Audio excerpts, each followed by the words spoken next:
Greg Swan is with us via video link up. You can check us out as we're streaming on YouTube, Facebook, and X. Greg, it's good to see you.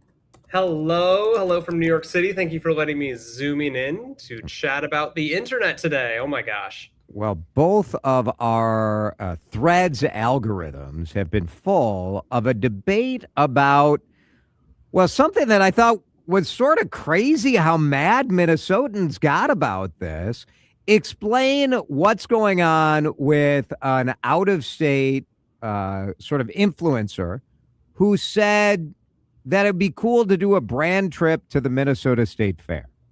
So 107 days from today is the start of the Minnesota State Fair. Usually around this time of year, if we're hearing about the Minnesota State Fair, it's because of a new grandstand act, which they announced this week with Jimmy Jam and Terry Lewis. Awesome.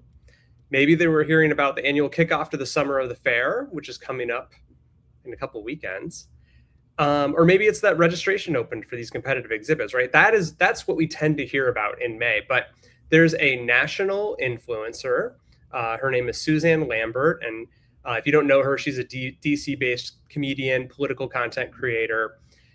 She posted a thread and said, I posted a joke that wasn't really a joke about wanting to do a brand trip like Coachella, but for the Minnesota State Fair. And I think it's actually happening, y'all. OMG. Seems fine. Seems like great. Come to our state fair. What's the big deal? Well, and what is the big deal, right? This isn't the first time we've had national influencers come. Chef Reactions was here. In fact, he was around the whole fair a couple of years ago and hit lots of different booths. He was live on K-Fan multiple times. Last year, Drew Barrymore was secretly here and then shared a bunch of content. Actually, I think she was eating deep fried Uncrustables on her show. And this is not the first time that we've had local influencers at the fair. Of course, they've been a key part of telling the story. But in this case, the internet is doing what the internet's doing, and there's a big reaction about the national attention. And I think that if you really study where some of these posts are, which I've spent a lot of time reading them, there's a few different categories. And one of them is, we don't want you to come enjoy the fair ironically or use it as like a prop. Like, you should respect the fair and come and see what it's really like.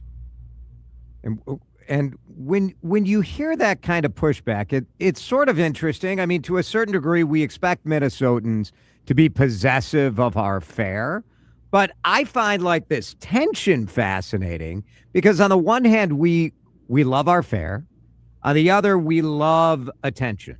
And we love for the rest of the country to be like, we love you guys. You're so cool. So what is it, the commercial side of this, you think, that makes it so problematic to people? So it's most likely, from reviewing all this conversation, it's a number of different things and different for different people, which, you know what? That sounds like the state fair to me. People have different reasons they love the fair. And in this case, we have people that absolutely are not interested in influencers at all, and they're just disappointed in influencer culture. Specifically Coachella, that big music festival, you saw a lot of influencers going, and they're covering how they're camping at their car and what their outfit is each day. And it really loses the look at what the best part of Coachella is. And so you could imagine if people are doing a get ready with me style social video for the fair each day, but they're not actually going to the fair even, or talking about it, that they would be irritated with that. There's also this pushback that, man, everything's all influencers and you're seeing people filming selfies everywhere. And like, I don't like that. And I think that's hilarious because the fair is a media hub. There are literally, this radio station has a studio. You and I did this segment at the fair. This is what you're showing on the screen right now is me and my kids at the WCCO TV booth. It is naturally a place where modern media is helping tell stories. Yeah, the idea that we would gatekeep the fair is weird, but I do think there is a moment right now where you look at the fair and you say, where you look at the fair and we want to keep it pure, and as you said, there is a pushback against influencers that I've noticed right now, which is sort of interesting to me because people seem to be continuing to consume influencer content. Do they just not want other people to make money? Like, I guess I don't fully understand what the genesis of all that is. Again, I think there's gatekeeping is natural for all culture, and it's absolutely a Minnesota phenomenon where, like you said in the intro, we have something we really love. We want it to be a secret. We also want other people to know it's awesome. We Yeah. don't want to be flyover country, and we know. And to be clear, the Minnesota State Fair is awesome. It is It awesome. and Yes. and I've had friends fly in from out of my friend Patrick flew in from out of town with his son from Boston just to come to the Minnesota State Fair. And that's fantastic. And I don't know about you, but some of those really busy days, it's a little too busy. And Yeah. you can't Yeah. I want to consume content of people trying the new foods, and I can't wait to go get in line and go see it and see the crop art. And then I show up and I'm waiting in this line and I'm like, man, I wish the line wasn't so long. Right. Yeah, and I have to be honest, like, I'm a bit of an interesting character in all of this, right? Because I'm like partially influencer, partially media, partially, and I don't want a bunch of 25-year-old hot men and women prancing around our fair in their like brand outfits, like, you know, kind of cosplaying farmers or whatever weird crap these guys are going to do. Yeah, and I think there's some fair pushback on that, especially we're just post Coachella, where there's some really good music coming out of Coachella, and I wasn't seeing most of the influencers posting their outfits or posing, and you see some of what comes out of like Burning Man, like that's not Right. really about the experience. And when Be Real, the app was very popular, and it would fire at the same time. You could look around and see young people everywhere, like pulling their phones out and taking a photo at the same time. That's cool. I've very much taken a selfie in front of the big Ferris wheel or gotten that perfect sunset picture holding up a pronto pup and then shared that on social for like for attention and for Yeah. engagement. Like Right. that is okay. And it is okay to be concerned that outsiders, quote unquote, might come and that they might treat the fair ironically or like a stage. And what's Mhm. interesting about, this specific influencer whom I don't know, I'll be honest, I hadn't heard of her before this happened. She apparently led a fundraising effort that raised $200,000 for Minneapolis families and businesses that were impacted by ice in the first quarter.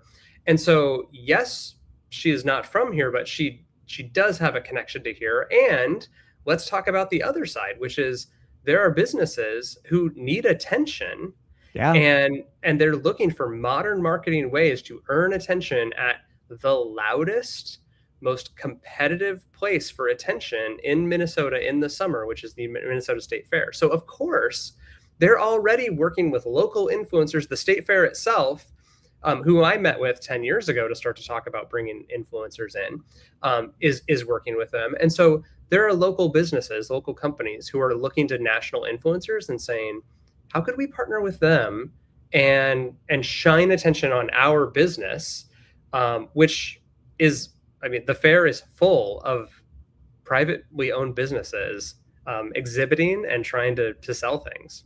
It's just going to happen.